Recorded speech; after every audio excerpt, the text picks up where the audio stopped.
High friends, welcome back to our YouTube channel. Government of India minister of railways అండర్లో ఉన్నటువంటి RRB railway recruitment board నుంచి మనకు ఒక super notification రావడం అయితే జరిగిందనమాట. ఓవరాల్గా మనకు 11,000 పైగా పర్మనెంట్ ఉద్యోగాలు భర్తీ చేయడానికి నోటిఫికేషన్ అయితే వచ్చింది. అండ్ 18 నుండి 30 సంవత్సరాల తోటి బోత్ మేల్ అండ్ ఫీమేల్ ఇద్దరు కూడా అప్లై చేసుకోవచ్చు. అండ్ దీనికి వచ్చేసి మనకు 10+2 క్వాలిఫికేషన్ ఉండాలి, లేదంటే కన్నా ఐటీ ఉండాలి, లేదా డిప్లొమా చేసినటువంటి వాళ్ళకు కూడా మనకు ప్రయారిటీ ఇవ్వడం అయితే జరుగుతూ ఉంది. ఏపీ అండ్ తెలంగాణ ఉన్నటువంటి బోత్ మేల్ అండ్ ఫీమేల్ ఇద్దరు కూడా అప్లై చేసుకోవచ్చు. అండ్ ఈ వీడియోలో వచ్చేసి మీకు పూర్తి డీటెయిల్ చెప్తాను. ఇంకోటి, ఈ నోటిఫికేషన్కి ఎగ్జామ్ వచ్చేసి మనకు తెలుగు స్టేట్లోనే ఉంటుంది. అండ్ సెలెక్ట్ అయిన క్యాండిడేట్ వాళ్ళకు 60,000 పైగా మీకు సాలరీ అయితే వస్తుందన్నమాట. 80% కూడా మీరు మిస్ అయితే చేసుకోవద్దండి ఈ నోటిఫికేషన్ని. అండ్ ఈ వీడియో చూసిన ప్రతి ఒక్క స్మాల్ క్వశ్చన్ ఏంటంటే, చాలామంది వీడియోస్ని చూస్తున్నారు కానీ లైక్ చేయకుండా వెళ్ళిపోతున్నారు. మీరు ఒక లైక్ చేసి చాలా కొద్దిగా బూస్టప్ అవుతుంటుంది అనమాట. ప్రతి ఒక్కరు కూడా లైక్ అయితే చేయండి బ్రదర్. అదేవిధంగా మీకు ఇటువంటి జెన్యూన్ జాబ్ అప్డేట్స్ కూడా కావాలంటే కూడా మన ఛానల్ని సబ్స్క్రైబ్ చేసుకుని పక్కన బెల్ ఐకాన్ అయితే యాక్టివేషన్ అయితే పెట్టుకోండి. ఇక నెక్స్ట్ వీడియోలో గురించి స్మాల్ అప్డేట్. ఎవరైతే ఇంటికానే ఉండి కాంపిటేటివ్ ఎగ్జామ్స్కి ప్రిపేర్ అవ్వాలనుకుంటారో, ఆర్ఆర్బీ గ్రూప్ డి కానీ, ఆర్ఆర్బీ ఎన్టీపీసీ కానీ, రైల్వే గ్రూప్ డి కానీ, అదేవిధంగా ఎస్ఎస్జిడి కానిస్టేబుల్ కానీ, ఇలాంటి నోటిఫికేషన్స్కి మన డిఫెన్స్ డారింగ్ యాప్లో మీకు తక్కువ ప్రైస్కి విత్ 1 year వ్యాలిడిటీ తోటి ఫుల్ అప్డేటెడ్ కోర్స్ అయితే పెట్టడం అయితే జరిగింది. ఎవరన్నా కావాలనుకుంటే కానీ ఇంట్రెస్ట్ ఉన్న క్యాండిడేట్ వాళ్ళు మన డిఫెన్స్ డారింగ్ యాప్ అనేది ఇన్స్టాల్ చేసుకుని అక్కడ ఫ్రీ డెమో వీడియోస్ కూడా ఉంటాయి, చూడండి. మీకు కంటెంట్ అండ్ సబ్జెక్ట్ నచ్చితే కోర్స్ అయితే తీసుకోండి. లింక్ డిస్క్రిప్షన్ మీకు ప్రొవైడ్ చేయడం అయితే జరిగింది. ఇక టాపిక్ వెళ్ళినట్టే, government of India minister of railways అండర్లో ఉన్నటువంటి రైల్వే రిక్రూట్మెంట్ బోర్డు నుంచి చేసినటువంటి assistant loco pilot 2026 first batch సంబంధించిన నోటిఫికేషన్ అన్నమాట. ఇది వచ్చేసి కేవలం ఆన్లైన్ ద్వారా మాత్రం అప్లై చేసుకోవాల్సి ఉంటుంది.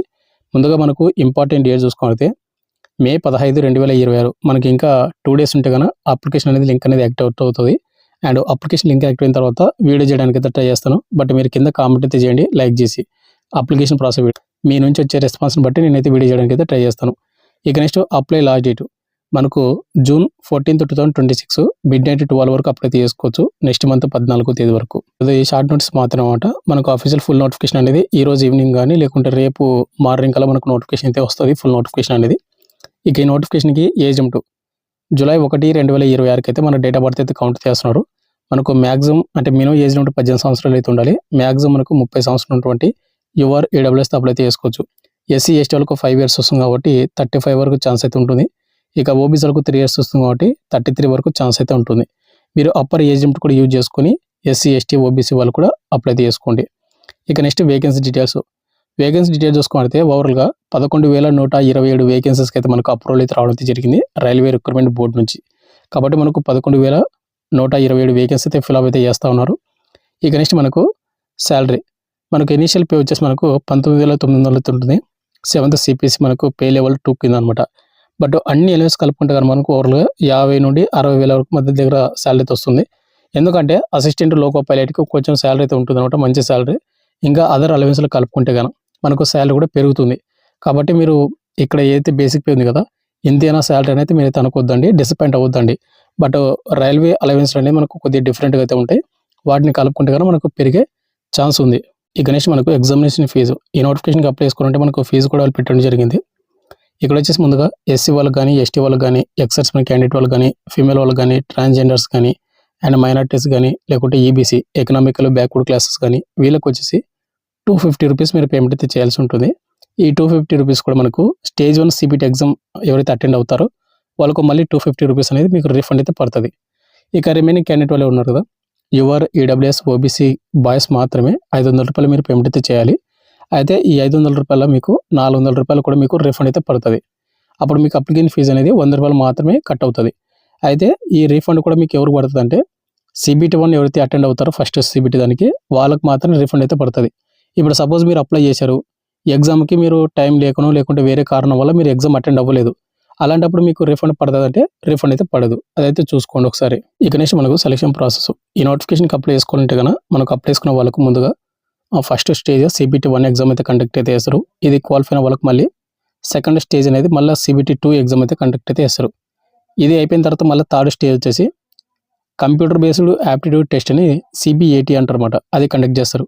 ఇది అయిపోయిన తర్వాత మనకు డాక్యుమెంట్ వెరిఫికేషన్, తర్వాత మనకు మెడికల్ లిస్ట్. ఈ మెడికల్ లిస్ట్ అయిపోయిన తర్వాత ఫైనల్ మెరిట్ లిస్ట్ అయితే రిలీజ్ చేస్తారు.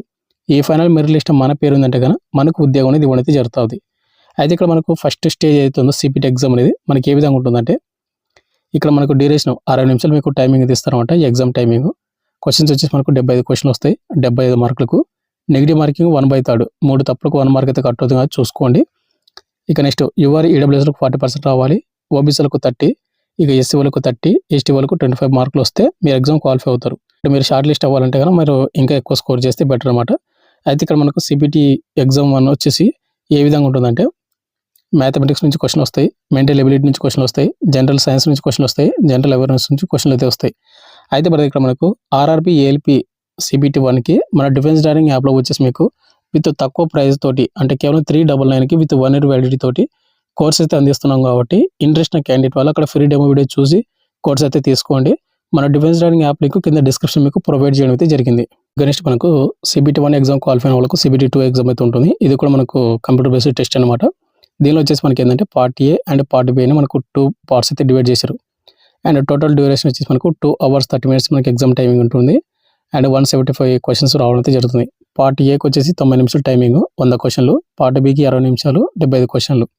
నెగిటివ్ మార్కింగ్ వచ్చేసి మనకు 1/3 3 తప్పులకు 1 మార్క్ అయితే కట్ అవుతుంది అనమాట. ఇక ఇక్కడ చూసుకుంటే మనకు పార్ట్ ఏ సిలబస్ వచ్చేసి మనకు మ్యాథమెటిక్స్ నుంచి క్వశ్చన్ వస్తాయి, జనరల్ ఇంటెలిజెన్స్ అండ్ రీజనింగ్ క్వశ్చన్లు, బేసిక్ సైన్స్ అండ్ ఇంజనీరింగ్ నుంచి క్వశ్చన్లు అయితే రావడం అయితే జరుగుతూ ఉంది. అండ్ మన డిఫెన్స్ డైరింగ్ యాప్లో వచ్చేసి మనకు basic science and engineering course అయితే ఉందో ఒకసారి చెక్ చేసుకోండి. ఇక నెక్స్ట్ మనకు సిలబస్ పార్ట్ బి సిలబస్ వచ్చేసిందంటే మనకు ఇక్కడ మీ క్వాలిఫికేషన్ తగ్గట్టు మనకి ఇక్కడ ఉంటుంది అనమాట. Trade and subjective choice of part B ఏ వెయిట్ రిలేటెడ్ ఏంటో మీకు చూసుకోండి. ఇక్కడ సిబిటి 2 ఎగ్జామ్ అయిపోయిన తర్వాత మళ్ళీ మనకు stage 3 computer based aptitude test అయితే ఉంటుంది అనమాట. CB8 అంటారు. ఇది వచ్చేసిందంటే మనకు verticals and traffic and psychological conduct అంటే ఇది SSB టెస్ట్ లాంటిది అనమాట. ఇక నెక్స్ట్ మనకు డౌన్ వెరిఫికేషన్. ఈ డౌన్ వెరిఫికేషన్ అయిపోయిన తర్వాత మెడికల్ టెస్ట్ అయిపోయిన తర్వాత మనకు ఫైనల్ మెరిట్ లిస్ట్ ఏ విధంగా అయితే మనకు సెలెక్ట్ అయితే చేయడం అయితే జరుగుతూ ఉంది. ఇక ఫైనల్గా మనకు ఎడ్యుకేషన్ క్వాలిఫికేషన్ ఈ నోటిఫికేషన్కి అప్లై చేసుకోవాలంటే కానీ క్వాలిఫికేషన్ వాళ్ళు మెన్షన్ చేయడం అయితే జరిగింది. మీకు ఆల్రెడీ అయిపోయింది కదా 10+2 కానీ లేకుంటే డిప్లొమా కానీ చేసిన వాళ్ళు అప్లై చేసుకోవచ్చని. ఇక్కడ మనం చూసుకుంటే అసిస్టెంట్ లోకో పైలట్కి మనకు మెట్రికులేషన్ 10th క్లాస్ అయితే పాస్ అయి ఉండాలి. 10+2 అంటే కనుక మనకు ఐటీ క్వాలిఫికేషన్ అయితే వాళ్ళు బేస్ చేసుకొని మీకు NCVT కానీ SCVT కానీ మీకు ట్రేడ్ టెస్ట్ అయితే ఐటీ సర్టిఫికేట్ అయితే ఉండాలి. ఐటీ సర్టిఫికేట్ కూడా మనకు ఫిట్టర్ కానీ ఎలక్ట్రీషియన్ కానీ ఇన్స్ట్రుమెంట్ మెకానిక్ కానీ మనకు మెయింటెనెన్స్ కానీ లేకుంటే mechanic and radio and TV కానీ ఎలక్ట్రానిక్స్ అండ్ మెకానిక్ కానీ మెకానిక్ మోటార్ వెహికల్ కానీ వైర్మెన్ కానీ అండ్ ట్రాక్టర్ మెకానిక్ కానీ టర్నర్ కానీ మెషినిస్ట్ కానీ ఇట్లా కొన్ని ఇచ్చాడనమాట. ఏదో ఒక దానిలో మీకు ఐటీ సర్టిఫికేట్ అప్లై చేసుకోవచ్చు. లేదా ఒకవేళ మీరు 10th చేసిన తర్వాత ఏమన్నా అప్రెంటిషిప్ చేసింటారు కదా, అంటే 10th ప్లస్ అప్రెంటిషిప్ ఉంటే కొన్ని ఐటీ లేకుండా అలా చేసిన వాళ్ళు కూడా అప్లై చేసుకోవచ్చు. లేదు అనుకుంటే కనుక 10th తర్వాత మీరు 3 years డిప్లొమా చేసింటారు అనుకోండి, మెకానికల్ కానీ లేకుంటే ఎలక్ట్రికల్ కానీ ఎలక్ట్రానిక్స్ కానీ ఆటోమొబైల్ ఇంజనీర్స్ కానీ ఏదో ఒక విభాగంలో మీకు 3 years డిప్లొమా చేసిన వాళ్ళు కూడా దీనికైతే అప్లై చేసుకోవచ్చు. అదేవిధంగా ఎవరైతే డిగ్రీ ఇన్ ఇంజనీరింగ్ డిసిప్లిన్ చేసిన వాళ్ళు కూడా అప్లై చేసుకోవచ్చు అని వాళ్ళు మెన్షన్ చేయడం అయితే జరిగింది. ఇక్కడ మనకు గవర్నమెంట్ ఆఫ్ ఇండియా రైల్వేస్ నుంచి ఇచ్చినటువంటి RRB assistant loco pilot notification అనేది అప్రాక్సిమేట్లీ మనకు 11,127 వేకెన్సీ మనకు అప్రూవల్ అయితే రావడం జరిగింది కదా. ఈ వేకెన్సీ మాత్రమే మనకు భర్తీ చేస్తున్నారు. అయితే వీటిలో వచ్చేసి మనకు సికింద్రాబాద్ జోన్కి అండ్ అదేవిధంగా చెన్నై జోన్కి సికింద్రాబాదు, సిలిగురి, తిరువనంతపురము, పాట్నా, ప్రయాగ్రాజు, రాంచీ, అదేవిధంగా మనకు ముంబై, ఇంకా నెక్స్ట్ మనకు బెంగళూరు, ఇట్లా మనకు ప్రతి జోన్కి అయితే మనకు వేకెన్సీ అయితే డివైడ్ చేస్తారనమాట. ఈ 11,000 వేకెన్సీ అనేది అప్పుడు మన సికింద్రాబాద్ జోన్ కూడా మనకు సపరేట్గా వేకెన్సీ ఉంటాయి కాబట్టి ఈ సికింద్రాబాద్ జోన్లో వేకెన్సీ ఉన్నప్పుడు ఏంటంటే ఏపీ అండ్ తెలంగాణలో మన సికింద్రాబాద్ జోన్లో మనం జాబ్ అయితే చేసుకోవచ్చు మనం ఆ జోన్ కింద అప్లై చేస్తే. అండ్ ఎగ్జామ్ సెంటర్స్ కూడా మనకు మన తెలుగు లోకల్ ఏవైతే స్టేట్స్ ఉంటాయో అక్కడనే కండక్ట్ అయితే చేయడం అయితే జరుగుతూ ఉంది. ఫైనల్గా వచ్చేసింది బ్రదర్. మీకు ఇంకేమైనా డౌట్ కింద కామెంట్ అయితే చేయండి. అండ్ మీకు ఈ షార్ట్ నోట్స్ కావాలంటే మన టెలిగ్రామ్ గ్రూప్లో పోస్ట్ చేసి అక్కడ పిన్ చేసి పెడతాం, అక్కడ నుంచి డౌన్లోడ్ చేసుకోండి. Thank you.